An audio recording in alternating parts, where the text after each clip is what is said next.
Is giving an update on conditions across the county, and we're going to join that live right now. One by one. So just one more minute, or less than a minute.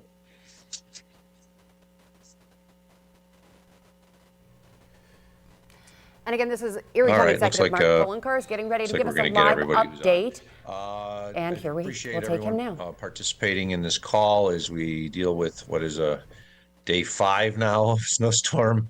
Basically, these are 2 separate storms, but they're combined for our purposes as one. I do have to note as we start out that we unfortunately have had 3 deaths, none today. We had 2 on Monday, one which was a snow shoveling death of a 64-year-old male. Yesterday, unfortunately, I should say Monday, unfortunately, we also had a hit and run accident in Cheektowaga where a 41-year-old male was killed. And yesterday there was a snow blower incident where a 57-year-old woman was found deceased next to her snow blower. And we attribute all of these to the storm. So unfortunately, we have had deaths associated with the storm. The weather forecast is such that it is anticipated that the front, the snow band, will pretty much stay where it is, weaken a little bit during these hours till rush hour. We spoke with the Weather Service just recently, and we asked them what rush hour means. And they said really should start moving south around 5 to 6 o'clock. At that point, it will strengthen and drop another 2 to 4 inches per hour as it moves south, eventually ending up in the southern Hamburg area, which includes Lakeview, the town of Evans, Angola, where it will stay overnight. As it moves south, it is anticipated it will drop another 4 to 8 inches across the area. So places that may have received 9 inches, you should expect another 4 to 8 inches. Areas that have received 2 feet will probably see another 4 to 8 inches. We do know that there are some very high snow totals of up near to 3 feet. We will note that last night we were anticipating in the afternoon 4 to 8 inches in the overnight hour. It was increased to 8 to 12. No time did we have a forecast that said that there were going to be 2 to 3 feet received in some of these communities. And I commend all of the Department of Public Works employees that were out in the overnight hours. They worked as hard as they could and actually did as good a job as possible to keep up with the snow that was falling last night. And I really appreciate their work, including throughout the day. We are hearing good reports from the communities that were negatively impacted.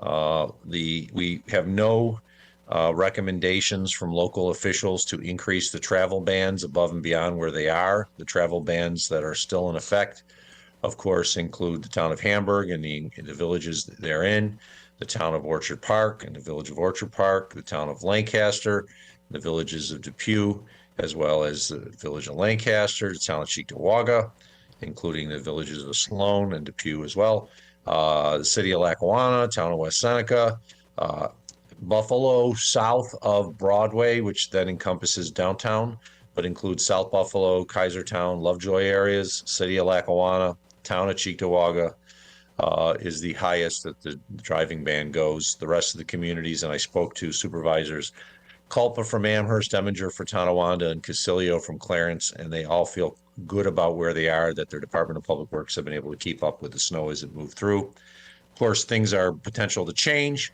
but as of right now, there's no expectation on increasing of the travel bans. And once again, I want to thank the Department of Public Works employees who are getting pretty tired. They've been doing this for quite some time now, so they're pretty tired, and they're hanging in there, and they're doing a great job of keeping main roads open. We did get a report from the town of West Seneca Supervisor Gary Dixon that they've made significant headway. Not all of the residential streets are closed, but they are seeing vehicles on major roads that shouldn't be out. There's a driving ban in the town of West Seneca, and it's impeding traffic anywhere, or impeding the ability of the towns to actually clear these roads. So where there are travel bans, people, please stay away. It is important that we are able to clear the roads as quickly as possible so that bans can be lifted. We don't anticipate lifting any of the bans soon.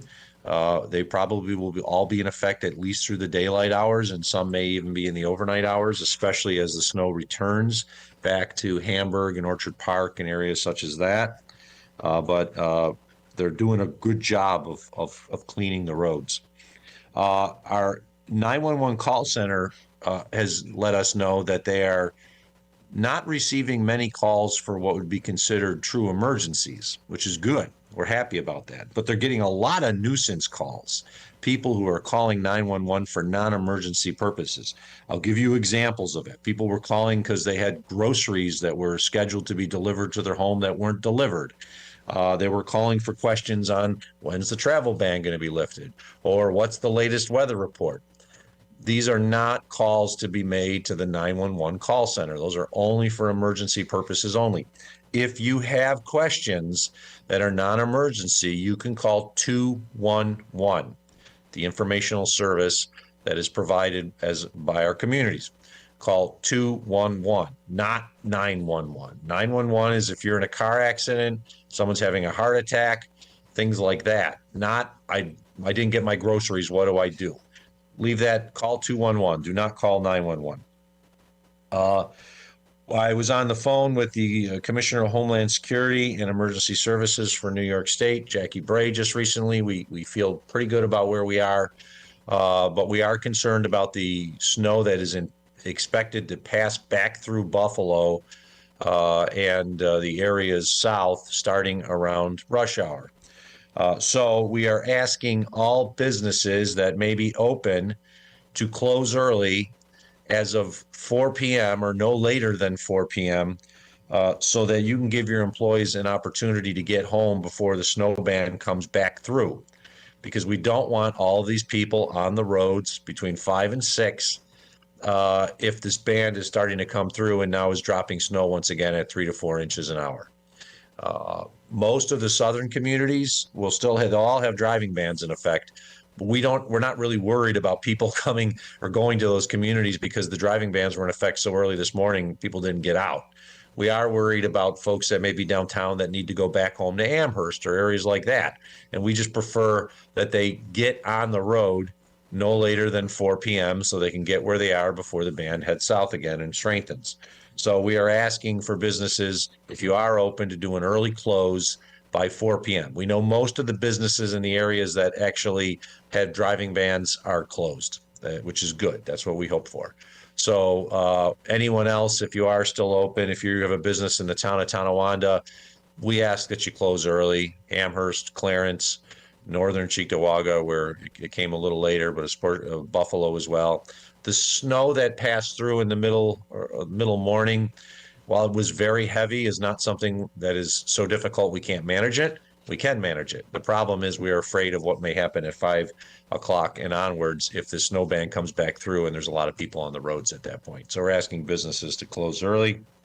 Once again, the Department of Public Works staffs are doing a great job keeping up with it. We had really good reports, including from some areas that were hit very hard in the overnight hours. Most of these communities are in pretty good shape, but they still need some more time to finish doing the work, pushing snow from out of lanes that they probably all, what we've basically been able to gather is they have room for emergency vehicles to pass, but maybe don't have 2 lanes on a residential road. So they need a little bit more time to clear up.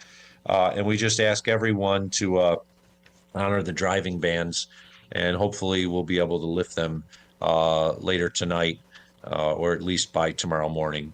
And hopefully that's it. We've been told by the Weather Service that once the ban comes through, the lake effect snows will not go as deep into the county, no more than 10 miles into the county. So some of the areas that got hit hard, Lancaster and so forth, they might not see it as bad as they did last night. Our friends in Evans, Angola, the Lakeview section of Hamburg, the town of Hamburg are probably going to see another foot of snow. Though areas south like Lakeview and Angola didn't get that, so it would be no new snow for them. And finally, we are anticipating a general snowfall tomorrow, but the lake effect bans are not expected to hit tomorrow. So hopefully this is it. With that, we're going to open up to questions. I see Michael Wooten has his hand up, so I ask Michael, you can go first. Just unmute yourself. Hi, Mr. Poloncarz. We have heard from viewers today, especially maybe downtown north. Michael, are you there? I can't hear you. Well, hang on. Maybe you are there. You might have to increase my speaker. Yep, I do. Sorry. Hang on. Sorry. Okay, go ahead. No problem. Can you hear me now? I can hear you now. Okay, great. We've heard from viewers who maybe live downtown and north who are under travel bans this weekend, who believe conditions are worse now than before. You can never please everyone with these bans. Some people think we should never have them. Some people think we should always have them. Can you walk us through what the criteria is specifically in what areas have a travel ban and what areas don't? And then what you would say about the city of Buffalo only having it south of Broadway? Well, you have to take into account the forecast, and remember the forecast last night originally was 4 to 8 in the overnight hours, and then they upped it later in the evening to 8 to 12, but that's manageable. I got a call at 4:30 in the morning saying it's raining cats and dogs and Peppa Pigs and Orchard Park and Hamburg, and that they were going to be doing travel bans at that point. The other thing that is completely different than what happened with this storm or the blizzard of 22 is we really don't have the wind. It's starting to blow a little bit now, but we don't have those huge winds that were creating just pure whiteout conditions everywhere. Even when I drove to the emergency operations center late this morning, it feels like the afternoon because it's been up so long, but it was manageable. And you could see where you're going because it wasn't the pure whiteouts. It was heavy snow, but you could drive. The irony is this heavy snow that we're seeing in the metro area is usually what we get in southern Erie County, and we don't often do driving bans down there because we can handle it. It just happens to have hit an area that has more population. So what I would note to folks is we rely on the weather forecast as well as dealing with the then conditions. You don't want to put driving bans in areas that don't need them. The county of Erie geographically is the same size as the state of Rhode Island. We were talking to our friends in southern Erie County, Concord, Sardinia, other places that were on our local leaders call, and they hardly got any snow. So you have to try to balance it between where the problem is going to be and the expectation of snowfall. I went to bed last night thinking that, well, we'll get maybe a foot of snow in that area, but we'll be able to handle it, not thinking that it was going to be 2.5 to 3 feet of snow. That's what can happen. And then on Buffalo, the decision was based on the conditions. I mean, Buffalo itself is fairly large. It's actually geographically much larger than most other towns. And the northern part of Buffalo has gotten some snow, 8 to 9 inches, but you don't necessarily do a driving ban just for 8 to 9 inches of snow. It's South Buffalo, Lovejoy, Kaisertown areas that did get a significant amount of snow. So what we would say is if the northern part of Buffalo or central Buffalo was a separate municipality, there probably would not even be a consideration of a driving ban at this point, but it's part of the city. So people wonder why you don't put the whole city under a driving ban. Well, you don't want to do it if you don't need it. And remember, we do driving bans because conditions merit it, where either it is too dangerous to be on the road or roads are impassable. It's not because it's a lot of snow. 8 to 9 inches of snow does not justify a driving ban. 3 feet does because it's impassable. Conditions are bad, you could get stuck, and we're expecting it to continue like that for 12 hours or more, then it's dangerous. We just don't issue driving bans because we receive heavy snow. If that was the case, we know how our winters are. We'd be doing driving bans every 3 days, and we try to avoid that. Any other questions? I don't see any other hands up. Nick, Veronica? Hi, Mark. And then, I see you have your Sabre shirt on today. Given that the stadium is currently under the area of a driving ban, is there any update on tonight's game? It is still in an area of a driving ban. I believe they're trying to resolve that issue with the NHL right now. Our recommendation from the county, considering we expect the driving ban to be in place through 7 o'clock and the band coming in, is to delay the game. My understanding, the Blackhawks are here, but they could delay the game. So we're hoping they delay the game till tomorrow. I happen to put this on because not only am I a big Sabres fan, but it actually has nice fleece lining and it's warm. Thanks. Sandra, did you have a question? I saw your hand was up. I actually had the exact same question, so that was answered. Thank you. All right. I don't see any other hands up. Michael, your hand is up still. Does that mean you have another question or just didn't take it down? I will follow up if I can. We haven't gotten really answers from the Throughway Authority yet today. The Throughway remains open to normal car traffic. There were times today when there were a lot of disabled vehicles on the sides of the road. Looked like people were kind of stuck. The Throughway and the 190, the 90 and 190 were a mess for a good chunk of the morning. Have you had conversations with the Throughway Authority about the decisions that they've made for that roadway? We talked to the state, and there is some incongruity here. The 219 is presently closed, and it's down to bare pavement and fine, but the Throughway is open. I know that there was the worry about vehicles being taken off the road and put into areas that were heavy snow, such as exits 56 and 57 in Hamburg or 55 in Lackawanna. We didn't want truck traffic diverted off of there. So I know that they made a decision to let those trucks go through rather than come off the road and then cause more problems, because now we have all these tractor trailers and other vehicles in areas that just got 2 to 3 feet of snow and we have nowhere to put them. And we got to still clean the snow out. So the idea was to have the trucks pass through, but my understanding is they were closing the Throughway then to further traffic at the 390 in Rochester and Interstate 86 in Pennsylvania. It appears that didn't happen, and I don't know why. I don't have an answer to that question. Our expectation was that we're going to close the 390 heading west and I-86 heading east. And then that would help us by just allowing the rest of the traffic that was already on the Throughway to pass through, so we didn't have to divert it off to areas that received 2 to 3 feet of snow. That was what I was told was the plan. It appears it didn't happen. And as I said, there's some really incongruity here because the 219 is closed and it's down to bare pavement. It was bad on the 219 in Orchard Park and in Hamburg earlier, where it connects back on with the Throughway in Lackawanna. And as we leave